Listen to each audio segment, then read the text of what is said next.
Welcome to episode 454, How to Make Your Marriage Easier with Natalie Clay. We all know a good marriage requires work, but have you ever wondered what that work actually is or how to do it? I have. Today I've got an expert who also happens to be my sister, Natalie Clay, who's been coaching couples for the past 8 years. She's a highly sought-after marriage coach who works with couples together and as individuals, and today she's here to help us better understand what the work is and how to do it. You'll learn why Natalie believes traditional counseling or therapy is usually not the best way to approach the problems in your marriage, what to do if your spouse isn't open to getting help, and why she says this makes perfect sense, and how to disagree without fighting. Let's do this. Welcome to Better Than Happy. I'm Jody Moore, and I'll be your coach today. What's up, Nats? Hello, Jody Moore. You always call me Jody Moore. Because you are formal. Jody Moore. So formal. I know that because people say, you're Jody Moore's sister? I'm like, yes, I am. Well, they say the same to me. They say, I love having Natalie Clay back in the lab. I know. They say, oh, the hot sister, Natalie Clay, the right? Hot sister. That's right. I want to do a class in the lab called Hot Girl Summer. Do you think that would be offensive to people? Maybe just to me. I probably won't call it that, but I don't know. Podcast listeners, let us know. What I want it to be about is style. It could be decluttering your closet, or it could be updating your wardrobe. Or I don't know. I just think I'm having fun with clothes. Anyway, that's off topic. We have Natalie Clay here today on the podcast. So it's a very special day. Natalie is my sister. I'll let you introduce yourself, but I always have to talk first, as you know. Natalie was coaching back in the day when we first started Be Bold. And then she left and grew her own business, and she's still doing her own business, but she also is back doing a little bit of coaching in the lab, which we're also thrilled about. So Natalie, tell us more about what you do as a coach and who you are. All yourself. I am Natalie Clay, and I coach couples primarily. I do have some clients who are one-on-one clients that I've been coaching for years, and sometimes I take new ones. I like to mix it up. So not everybody is married, but primarily in my business, I'm working with people on their relationships, whether they're married or not. And that is a topic I love to coach on, and I've coached on for years, and I am still so obsessed with it. I just think it's so fascinating. And you do lots of reading. I mean, we both do, but you do more than me, reading psychology books, human behavior, both as they directly relate to relationships and just people in general. And this is a topic that from day one, when you became a coach, you were like, I want to help people with their marriages. What is it about it that you find so fascinating? Well, I think that we learn so much about ourselves through our relationships. And so the thing I like about it, I was thinking about this recently when I was working with a couple in one of our sessions, that it just speeds up our progress so much faster because things just become clear when I'm working with a couple and I can see their dynamic back and forth. We can't hide behind as much. It's kind of hard to explain until you see it. But it brings things up in us that we're able to work around in other ways when we're not in a relationship. So I guess the best way to describe it is, when we're single or when we're not in a relationship, there's maybe some things about our personality that are, or some weaknesses that we might have that we can just kind of ignore for a while. But in a relationship, I tend to say, especially in marriage, there's going to be some struggle or you're going to grow, usually both, right? And I think it just brings things up in us that we were able to maybe neglect before. So when you're with a couple, just because we tend to choose someone who's very different from us and it hits on our deepest insecurities, our sense of safety, our sense of security, our sense of identity and worth, it brings up all of those things, which I think can be really beneficial, also very painful if we're dealing with it in a productive way. But I think it can be so helpful to help us overcome a lot of those things so much faster. That's interesting. Yeah, I would agree with that. I think there's a handful of things. I think marriage is like that. Even being a parent is like that. at For sure. times. Like you're either gonna, I like the way you said it, you're either gonna really struggle at times or you're gonna grow through some of those challenges. Starting a business, trying to lose weight or work on your health in some way. Like those things tend to bring up, like you said, these areas that are really, really useful to then work on. Okay, so can you talk a little bit about coaching versus therapy? And I don't mean like that you have to necessarily flesh out. If you want to speak to the differences, you can. But here's what I'm curious about. And I know traditional therapy or counseling can be really useful for some couples. And so we're not Mhm. trying to badmouth it at all. But what do you find in terms of the couples that come to you who have not seen success in traditional counseling or therapy? And in what way is coaching different? So I think there's a time and a place for both. And I think I used to be a lot more careful about this, which is, no, therapy is fantastic. And this is just another, which it is, but there is a time and a place for it. And I think I'm becoming a little more comfortable saying that personally. And of course, this is my business. And I'm not just saying this to sell my business. Coaching makes a lot more sense for your marriage, in my opinion, because if you think about why we go to therapy, in my opinion, I think one of the best things we can achieve in therapy is to find greater acceptance that you are who you are and you have the habits and the shortcomings of whatever we want to call it for justifiable reasons. And especially with CBT, I'm a fan of CBT, cognitive behavioral therapy, that they can make some connections to your childhood that really help you see, like, oh, yeah, I don't need to be beating myself up over this because this thing happened in my childhood. So, of course, I'm showing up in a protective way in this regard. So, I think it's so helpful to help you feel validated. Also, there's times when you need a diagnosis or you might need some interventions or some support that coaches obviously are not trained in, things like EMDR, things like this, right? There's just different treatments that might be appropriate to help you deal with some of the things that you've experienced in your life. However, that said, when I'm working with couples, people aren't usually coming to me in need of a first time diagnosis for something. I'm not trained for that, but they don't need that. Maybe people have been diagnosed with a personality disorder or all sorts of different things, but that's not why they're struggling with their relationship. So I think coaching is really helpful for relationships specifically because the problems don't lie in our past. It's what's going on now, how we're looking at things now, and what we're trying to achieve in the future. And that is really what coaching is about. You know what? That's so interesting. I never have thought about it that way before, but it's making me think about what we just said of how, like, I think starting your own business, for example, is another way to bring up all of your own drama and scarcity and self esteem and whatever. And either you're going to suffer and fail or you're going to work through it and grow. And we wouldn't go to therapy because we're starting a business because nothing's Exactly. wrong. We're just in a new Exactly. circumstance that's bringing up stuff. So I feel like what you're saying, I don't know, that really resonates for me. And I am probably biased as a coach, but I do see what you're saying that like there's nothing wrong necessarily. You're just in a new situation that's bringing up stuff. That's what coaching is really, really good at handling. Absolutely. And I think if you're interested in therapy, I think it's great. I think for you as an individual, just again, I'm talking to a select group of the population because people who have been to therapy for a lot of years come to me. And so I'm hearing a lot of the negative sides of it. And just like you said, I think it can absolutely, couples therapy can be very impactful for some people, no doubt. But if you find that you're struggling with it, mhm, Sorry to interrupt you. What are some of the shortcomings people are, and again, we're not trying to badmouth therapy. We're just trying right. to help people find different tools. What are some of the shortcomings and complaints that people have of it? This is often what I hear, that it really helped for a little while, but then we kept going and we're like, okay, but at what point did we just stop going? And it doesn't feel like it's really helping anymore. And it just kind of petered out, the help.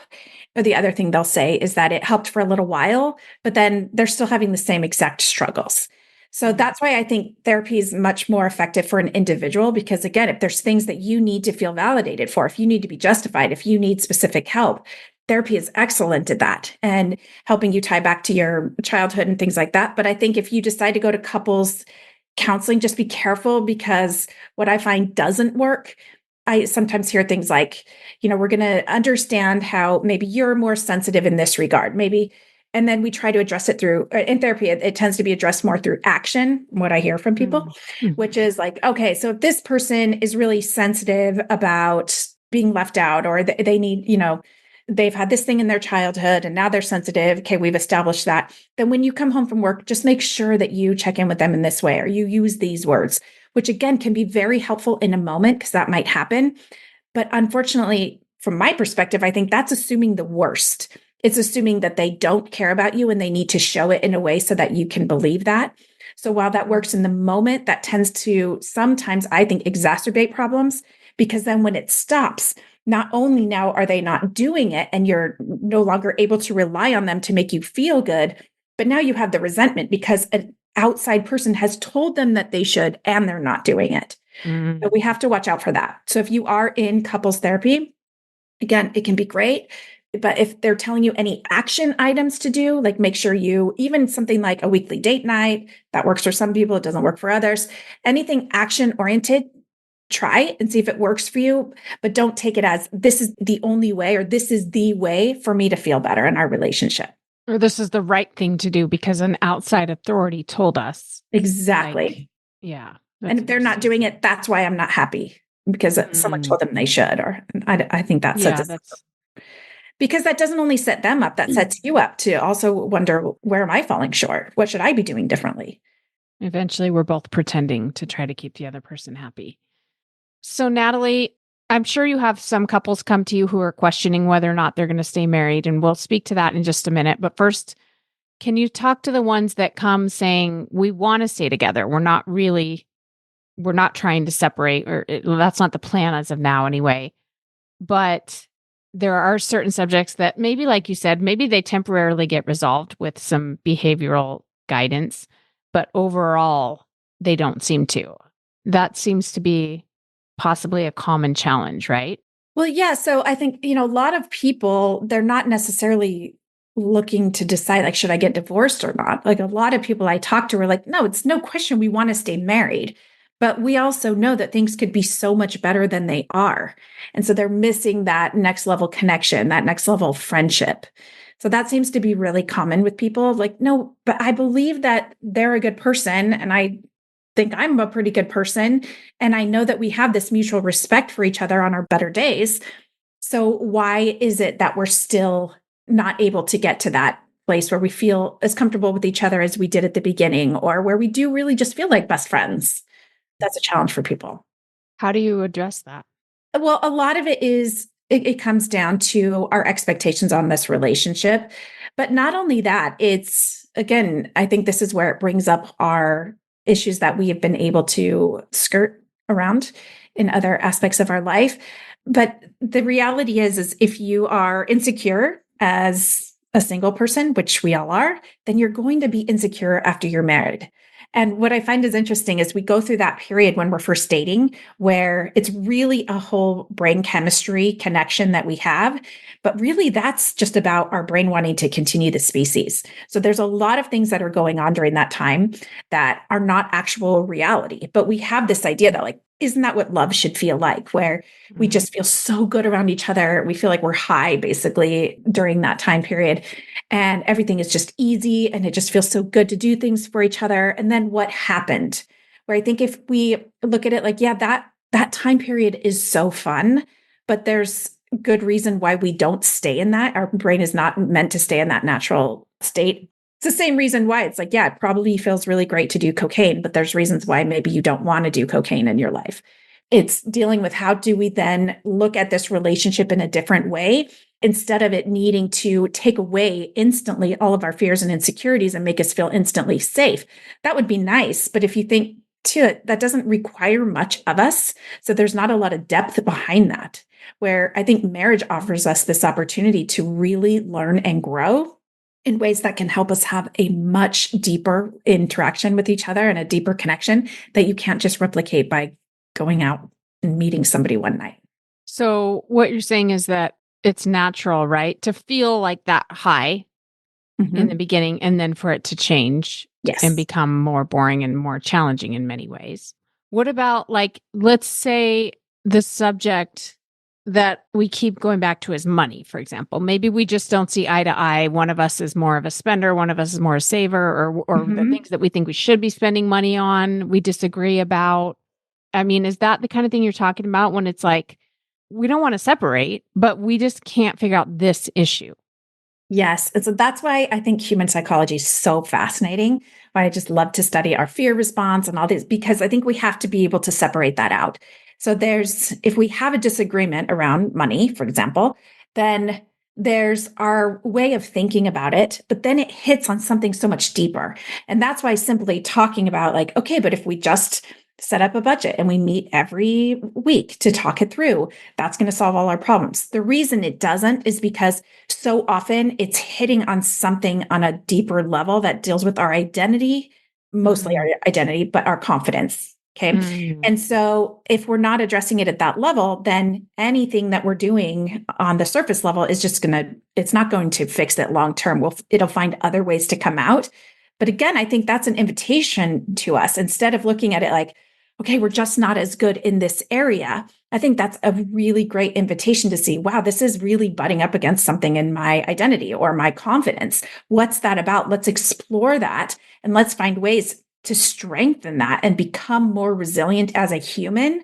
And that's such a better, I think, more rewarding way to approach it rather than how do we just make it so this goes away and that part of us is never triggered. Like Mm. that's just, we're missing out on that. And it also doesn't work and leads to resentment and more disconnection down the road.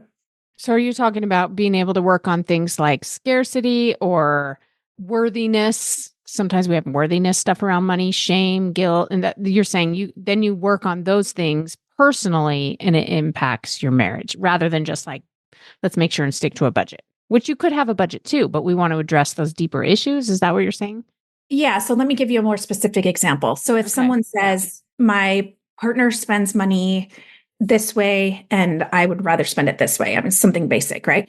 And so when we look why that's really a problem, the worth thing is huge. Our identity, our sense of, am I lovable? And again, that goes back to fear brain stuff, which is we need to know that as a person who consumes oxygen in the world and resources, there's something in us that feels like I need to feel like it's okay for me to stand up for myself or to keep myself alive. Like there has to be a reason for me to feel justified in consuming resources in the world.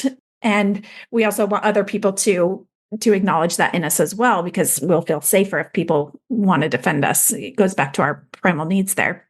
But in an example like that, it challenges our identity because for so much of our life, if I'm someone who feels like I'm really good with money and I'm good at saving money and I'm good at planning my money, then oftentimes if I end up with someone who's more, maybe they're just by nature, they're more spontaneous, that's also going to translate to how they spend money. And if they spend in a different way, that might feel like a challenge to my identity because it's basically saying, but if I'm good because of this, then they're doing it a different way, that challenges. But Mm. again, this is where I think the growth comes up, which is such a great opportunity to realize like, no, you're not a good person because of how you've spent money. And they're not a bad person because of how they spent money. We don't Mm. have to call that irresponsible. We don't have to call you tight with money. This is a chance for us to just look at we spend differently. And now, why is that a problem? But when we really recognize why that really is causing us some angst deep down, that's where the real growth happens. There's so much psychology behind all of these It's so topics. fun. I love it. What other things do people bring to you? Like I just picked money out of the blue. I don't know if you even get that commonly. What kinds of challenges are people dealing with these days?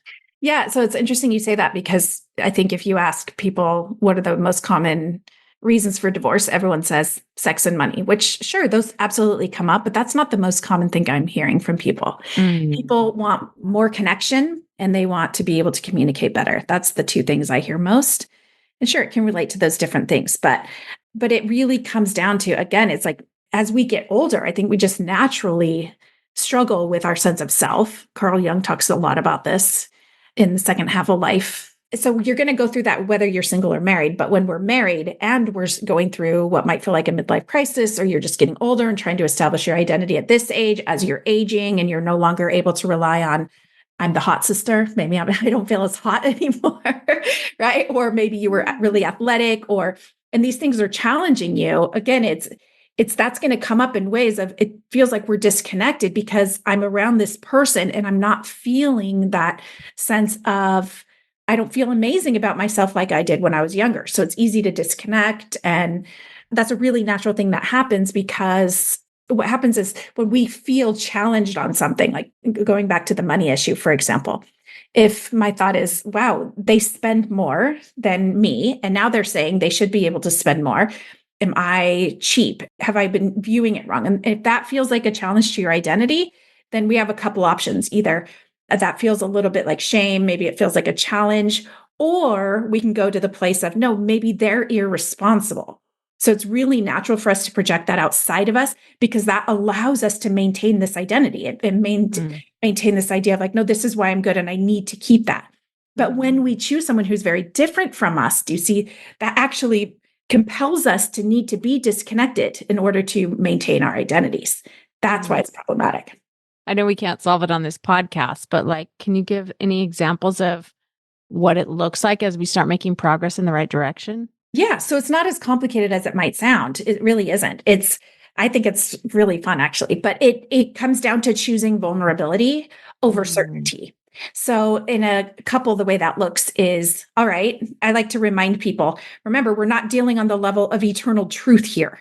I'm not saying that eternal truth doesn't exist in this situation, but neither of us really know what it is in terms of how should we spend our money, because people have pretty firm ideas on that. But I always like to remind people, like, do all of you have a pair of shoes and are you eating? Yes. Okay. Everything else is kind of extra, right? So let's not argue over this. Like it's based on a lot of personal history and opinion and all those other things.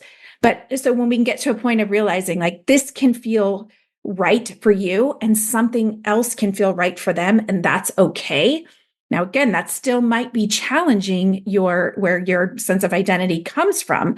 But again, if we use that as an opportunity for growth, then it's all right. Maybe we have a different opinion on this and that's okay. And then I like to go to this place of let's assume the best about them and the best about you.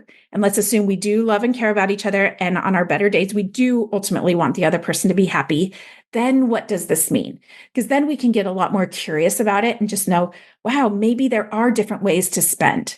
And that doesn't have to mean anything less about me because I'm not less than as a human because now there's multiple ways to spend well. Like you don't have to be more special than another person to be special. So it's relying on that vulnerability of maybe I'm still a good person and we do it differently.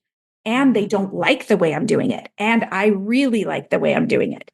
And how do we work together in a way that supports our individuality, but also shows us support for ourselves in our own ways and allows us to be unique individuals.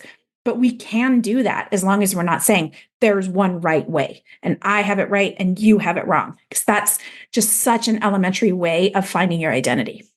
It's hard for people to let go of, don't you think? That like, I'm just thinking about the coaching I do with people privately. And when it's like, what if your way of being with money is right and good and works well, and his way of being with money is right and good? And it's like sometimes there's that resistance of like, if I just say it's okay, then he's just going to go spend all the money, or he's going to never let me spend money, whatever the thing is. I know you do some work when you're working with couples, you do some where they're together and some with them individually. Is that correct? Yes. And do you notice a difference? Is it harder for someone like in front of their spouse to admit maybe my way isn't just the one right way? I'm sure it varies, but like I'd just love to hear what happens in those coaching sessions on those topics that we have a hard time letting go of. Yeah, so I don't think it is because of the way I have my program set up, where I do work with people individually for a while, because I do feel it's really important for them to know that I absolutely support them and their decisions. And as I'm helping them to learn how to do that, because anytime we're at odds with someone else, it's always coming back to some insecurity in ourselves. So when I can help them find some space to be a lot more unconditionally loving of themselves, which might even mean I don't like the way I spend and I still am not going to criticize myself for it. But when I'm working with couples, I really don't meet with them together until I feel that we have a really good spot where they both feel really supported by me. And then we'll come together as a couple, even if they're really struggling. I had one like this recently where, and I just started off saying, I hope both of you at this point really feel that I'm in your court. And so I think this can be really beneficial for us, even if you're at odds. And that's okay if you are. This is our opportunity to work through that and to work on the things we're working on individually and see that I'm working with you two the same way, that this isn't about that one is really lousy in this way. So no wonder you're struggling. Or, yeah, they're the worst. How do we account for that? That does not work. And I don't think that's helpful at all. Instead, it's like, no, you're an amazing person. And yeah, you're flawed and you have insecurities and some things about yourself that you don't like. And so does this person. How do we make room for that? It's like So, you're creating a safe space for that, I feel like. We're like, it's okay that we're just a couple of humans. And then we don't have to have good guys and bad guys and right and wrong. right. I think Yeah. that's so important. It cannot be the case of looking at one or the other, even if we're looking at things that might seem more extreme. Like if we're looking at mental health or someone said or did something that was mean by both of your standards, we have to know that's never coming from confidence. And so ultimately, this is where it feels very counterintuitive. Like I talk to a lot of people that are members of the Church of Jesus Christ of Latter-day Saints, which I am as well. Not everyone I work with is, but people will say, but they're not supposed to do like this, it's not okay that they're doing this thing. They're looking at pornography or they're doing this. But I like to remind people, like, remember why we're trying to do all this? Because we do believe that if we become more like Christ, we'll be happier. So doesn't that say that maybe we should have compassion for people that aren't making those choices you are making that you think make you happier? And again, it's counterintuitive, but if we're not looking at it that it's a challenge to me, and that's also not to say you should just accept everything and be okay with everything. Like Right. part of this is saying, yeah, you don't like that they're doing that and you don't like that it's a struggle for you. All of that is okay. But starting from that point is going to get us to find ways to work together with each other so much faster than saying you should be more perfect than you are. Oh, and by the way, I shouldn't judge. So I should also be more perfect than I am in this moment. That does not work. Mm. One of the things, again, I remember when you first started doing couples coaching, I always love hearing about the experience that it seems is common for men. And I don't mean to like stereotype this way. So correct me if I'm wrong, but it seems like it's not uncommon anyway for the man to come to it more reluctantly, just to getting any kind of help, For or sure. whoever it is that comes to it reluctantly. But that oftentimes it's the men that respond also quickly and latch on to the tools that you use and make fast progress. I know those are gross stereotypes and generalizations, but Oh, I but just it's true. It's absolutely true.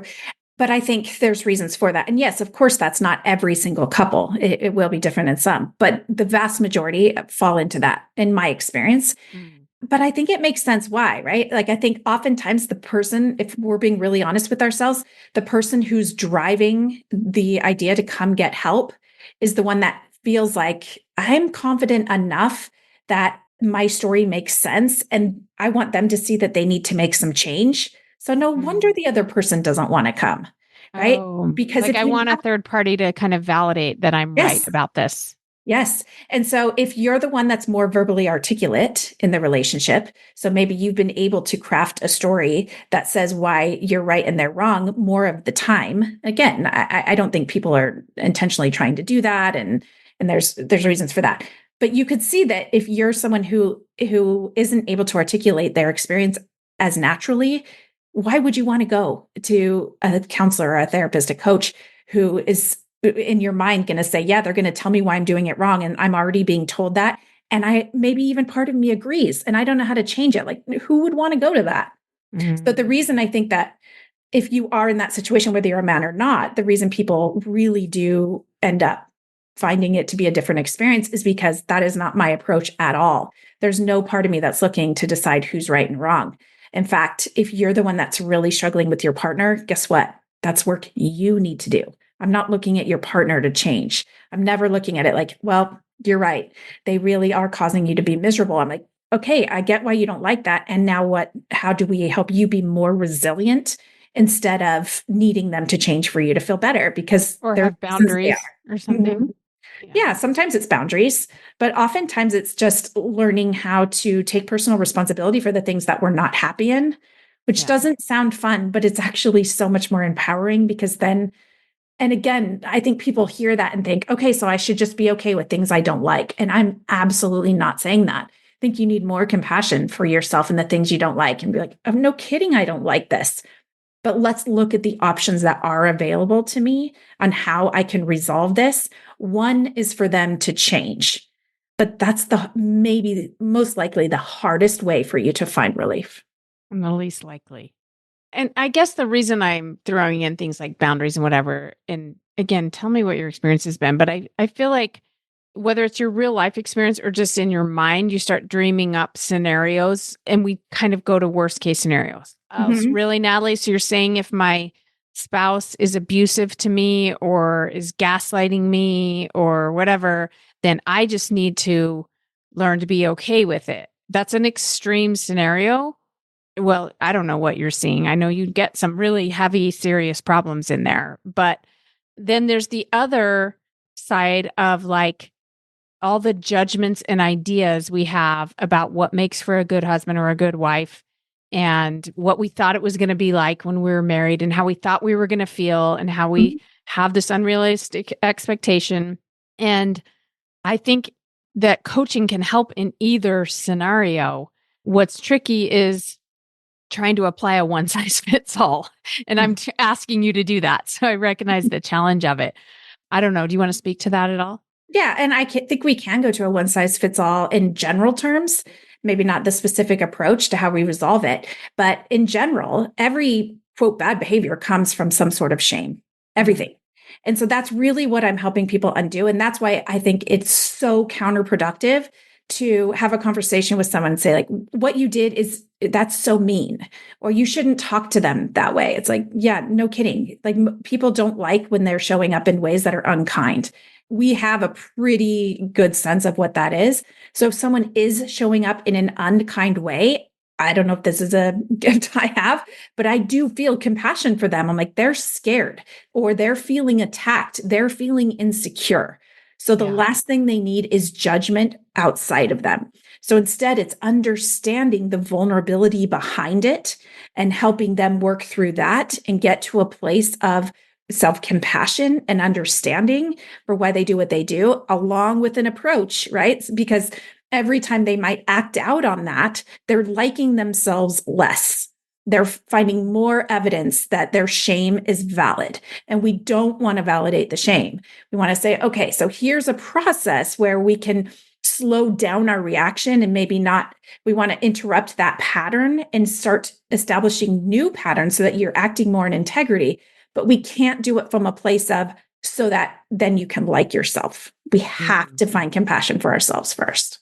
What about when there are kids involved, as I'm sure there often are? What if I'm like, okay, I can do that work on my own Mm-hmm. self? Because I get this question a lot. Then I see my spouse mistreating, being angry, unkind, whatever, Sure. towards the kids. Yep. So, what do you do in that situation? Yeah, because the way the question gets asked to me a lot, and I just want to hear how you would approach this is okay, it's one thing when it's I feel like he's mistreating me, but what about when it's affecting other people? Then are you saying I'm just supposed to not try to change him, quote unquote? Right. So here's the tricky thing. So, especially when we're talking about things like abuse or there's kids involved, there's so much shame, not just for the person who's acting out that way, but for the other person as well. So if I see that my husband is acting in a way that I don't think is okay for the kids and I'm staying in that relationship, what I find with people is a lot of shame in that. In our society, we talk about, especially for women, it's don't stand for that. Like a woman stands up for herself by demanding she's only respected. So what does that unfortunately communicate to women who are staying in situations that are not what they wanted and take that to any extreme is they're weak. They are not getting their own back. That's the opposite of feminism. And I think that is such a damaging message for women because these are people that need greater support and it can come across very shaming if we're not careful. So in a situation like that, I would say, yes, you have to understand that that's a scary situation. Like if someone is acting out from anger, that's scary. Now, what did you do in that situation? What do you want to do in that situation? Yes. How can we set some boundaries? How do we keep you and your kids safe? Because the last thing we want to do is rely on them maintaining their temper to keep all of you safe. They are the least able to do that in that situation. So what can we do? Now, as far as do you want them to change? Absolutely. Do you want to suggest they get help? Maybe you need them to get help. Maybe you don't want to live in the same house with them for a while and you're going to take your kids with you. And that might be the most loving, compassionate thing you can do for yourself and your partner. So that's a very individual decision that needs to be made based on a whole bunch of factors. But again, I think it should be left to the individual. And we have to be really careful about making these broad statements about what should or shouldn't be done. That's so good. I love how you talk about that in general too, back to like not such an extreme situation, but just, I think we have this like kind of leave it to Beaver or whatever picture of like how it You just should aged be. yourself, Jody. You just aged yourself. I think leave it to Beaver. Do you guys not know who Leave It to Beaver is? What is the new I don't know. standard? I was trying to come up with something fast so I could seem younger, but I'm with you. I know leave it to Beaver, so go with it. Anyway, I just remember again years ago you were coaching a couple and it was like, well, I think they wanted to stay together until their kids graduated and then they didn't plan to, but you were like, it can look however you want. You can you can share a bedroom or not. You can have your own apartment. We're not suggesting that that's ideal, but I love the idea that you can create whatever you want for your marriage. I know actually many very happily married couples who have separate bedrooms even. Mm-hmm. You know, like I think we have to just be more open to what is a quote unquote good, healthy marriage and let ourselves define it. I just have to share. One of our cute little neighbor girls, who's like 6, I was outside with our dog the other day and she said, "Oh, we have a dog. Our dad sleeps on the couch with our dog every night." I'm like, you know what? It's normal. Of course, she doesn't know it's not, but I'm like, her mom would probably be mortified that she was telling me. Wait. That also reminds me of my favorite scenes in The Simpsons where Homer's supposed to explain the birds and the bees to Bart. Mm-hmm. And so he says, "Okay, Bart, so you know how your mom and I sleep in the same bed?" And he's like, "Yeah." And he goes, "Do you know why?" And he goes, "Yeah, because we're poor." And he goes, "That's right. And we're poor because we had kids." Okay, good job. Good talk. That's so great. I love it. Anyway, okay, sorry. What were you going to say about this? No, but I totally agree. Like that is what I teach. I just love that idea. Again, because everything I feel like I'm working with people on as a coach is to combat shame. And we naturally have shame because our fear brain sends us to shame to keep us alive. So we so naturally go into shame. It's not just because, oh, I'm just someone who was born with low self-esteem or I've had a rough life. No, our brain is looking for what could go wrong, not what could go right. And so shame makes sense because it keeps us in hiding and it keeps us living a smaller life and being less vulnerable. So much of what I'm working with people on is, even though they might not call it shame, it might look like guilt, it might be less intense and come across as guilt or disconnection or apathy. But anyway, it comes out in a bunch of different forms, which is something I work with people to help them figure out their unique style and how it comes out. But that's a whole other discussion. But yes, so I think it helps because again, if we're feeling shame that, oh, I've been sleeping on the couch and we don't want anyone to know, again, that's breeding shame. That's the opposite of what we want to be doing. So I like to just open up to people like, yeah, this is not what you thought it would be.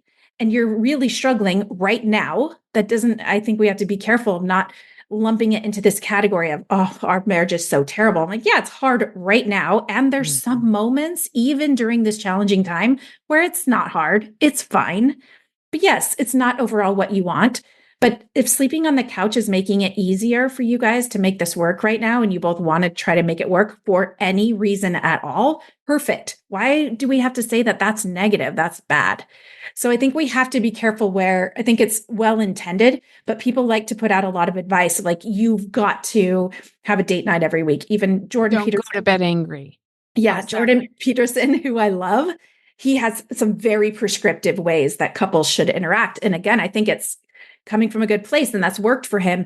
But if it's causing you to feel any guilt or shame because you don't have that, then totally disregard it because that is not eternal truth. Or resentment. or resentment or Yeah. resentment. There's no eternal. I love that. Okay.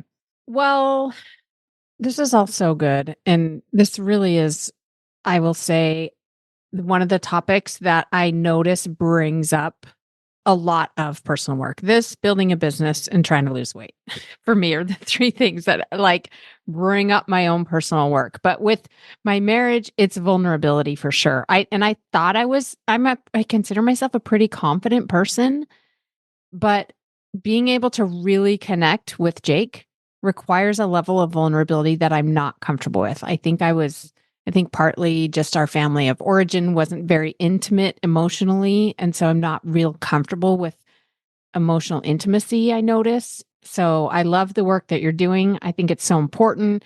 Does it work for people, Natalie? Yes, there's not a one size fits all. I am not preaching that I have eternal truth doctrine that I'm teaching. I like to even say that because I think it's dangerous to look at anything as that other than your own spiritual beliefs. I think that I do believe that their eternal truth exists. Absolutely. However, what I'm teaching is not that. I feel like it is very effective for the time we live in and the way our society functions and different messaging coming at us and the way the expectations we have of relationships and being parents and all that.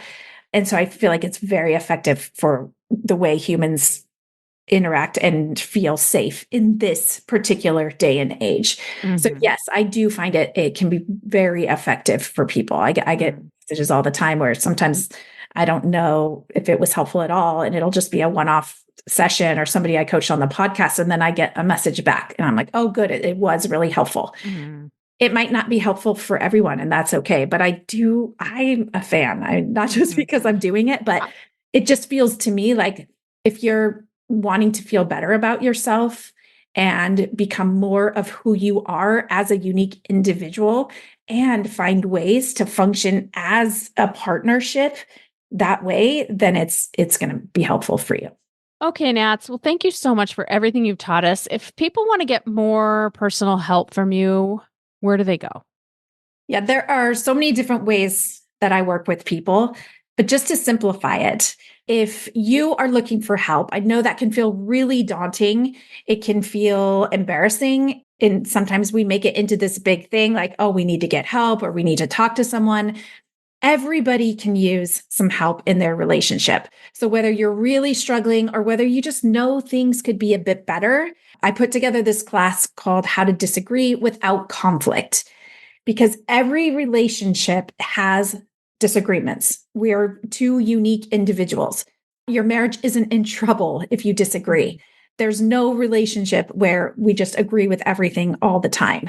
It's actually healthy to be able to disagree, right? Absolutely. I mean, it's a good thing. Yeah. Absolutely. And we choose someone who's very different from us, which is actually really beneficial. It's really good that we are different, as long as we have some information on how to do that in a way that doesn't feel so challenging to our egos and things. So I put together this free class, How to Disagree Without Conflict, where you are going to get some really helpful tools to help you navigate step by step that process of how do we go from disagreeing to, oftentimes it explodes very quickly. How do we interrupt that process, and how do we come up with a new way that actually brings us closer together because of our differences, rather than just deciding, well, we don't agree on this and now we just need to ignore it for a while until it comes back up again. So if you are struggling in any way, or you just know things could be a bit better, come to this free webinar. It is going to be recorded, so it's okay if you don't come live. No one's going to be on camera, so you don't have to worry about anybody seeing you or showing up and having to stare at yourself on a Zoom screen. I hate that when I do classes. It's also okay if your partner doesn't want to come. So much of the work, I'd say 80% of the work, maybe even 90% of the work we do on our relationship is work we do on ourselves to make things better. So if they want to come, great. If not, that's okay. You could even use this as, if you like date night, record it and play it for date night and discuss. It could bring up some interesting conversations between the two of you. I love it. Okay. And I will be able to ask questions or whatever on this call, though? Yes. So you can ask questions. I want to make sure that you're getting personalized help. So for sure, you can ask questions at the end. I'll try to save some time as well if anyone wants to raise their hand. though no one has to come on screen if they don't want to. Yeah, you can find the details for that at natalieclay.com/free class. Okay. I love it. I was going to say that's my favorite kind of Zoom where I don't have to be on video. Me too. I don't like being on video. But if I can type in a question, I might want to get a question answered, but I don't want to have to like put makeup on. For sure. And I don't think people should just come and feel like they have to worry about being exposed on anything. I know it takes some time to be comfortable. Being on a Zoom call with a bunch of strangers is not super comfortable to begin with. But again, you won't have to see each other. You can ask any questions. Just come and get something out of it for yourself. Don't worry about anything else. Okay. All right. natalieclay.com/free class. Yes. Go check it out. Are we going to learn about how to get more help from you if we want it? Yes, for sure. So I will be giving information on that call about a 2-day couples intensive I have coming up in Carlsbad on May 6th and 7th, which I'm so excited about. It's going to be 2 full days where we're going to go through my entire program in an intensive setting, so that instead of dragging it out and coming weekly for calls, we're going to bust it out and get you really intensive help over those 2 days. So yes, I'll be talking about the details for that as well. Love it. All right. Thanks, Nats. Thanks for coming on. Thanks for having me. Let's do couples coaching with Jake and Jody on the next one. I'm in. All right. See you later. If you find the podcast to be helpful, you're going to love The Lab. In Better Than Happy, The Lab, we experiment with applying all of it in your real life. Whether you're in the middle of a challenge and ready for some relief, or you're ready to commit to pursuing your dream goals and making them a reality, come join me in The Lab at jodymoore.com/The Lab. That's jodymoore.com/The Lab.